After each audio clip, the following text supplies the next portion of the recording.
რას ამბობს სტოიციზმი?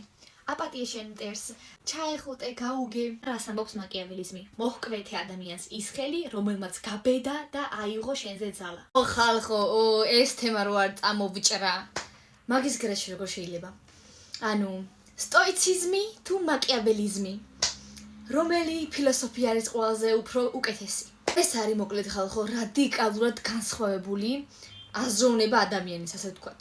შავი ტრიადა, არ ვიცი იცით თუ არა, მაგრამ ეს არის ნიკოლო მაკიაველის წიგნებიდან წამოღებული პიროვნული თვისება, რაც შენ მოგაპოვებიებს წარმატებას. ნიკოლო მაკიაველი ეზიზღებოდა ხალხს.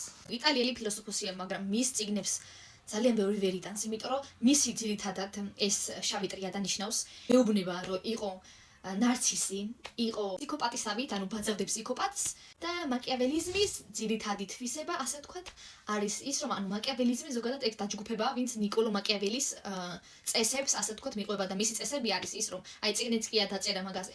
არ ითამაშო სამართლიანად თუ ყველა შენს გარშემო იტყუება მაგ თამაში. ემხრობა რომ მართოთ ადამიანები, ვიყოთ манипуляტორები, ჩვენ სასარგებლოდ ვიფიქროთ უფრო ვიდრე სხვის სასარგებლოდ. სტოიციზმი იძახის, რომ სიძლიერე არის სიჩუმე. თავის კონტროლი. მაკიაველიზმი კი პირიქით იძახის, რომ ვაკონტროლოთ ადამიანები, დავაშინოთ ადამიანები, იმიტომ რომ ძალა არის მაშინ, როცა სხვას ეშინია შენი. სიკეთით და ტკბილი სიტყვით არავინ არ გაგიგებს.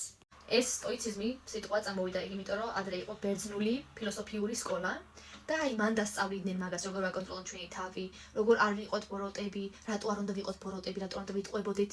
და მაკიაველიზმი პირიქით იძახის, რომ უნდა ვაკონტროლოთ ხალხი, უნდა დავაშინოთ ხალხი. ოღონდ არა პირდაპირ, გარეგნულად თავარია გეტყობოდეს, რომ კეთილი ხარ, მაგრამ ისე უნდა გაკეთო, რომ ხალხი მართო. ამის გამო ვერ იტანდნენ ნიკოლო მაკიაველს. თან კიდე გავიგე, რომ ეგ წიგნი მთავარი, ანუ სათაურად მთავარი. ეგ ნიკოლო მაკიაველის წიგნი არის, რაც ადგილებში არის აკრძალული. ნახავ მაგ წიგნს ბიბლიოთეკაში. რას ფიქრობთ? სიკეთე გაამართლებს ამ ცხოვრებაში თუ ოდნავ უნდა ვიყოთ ნარცისები?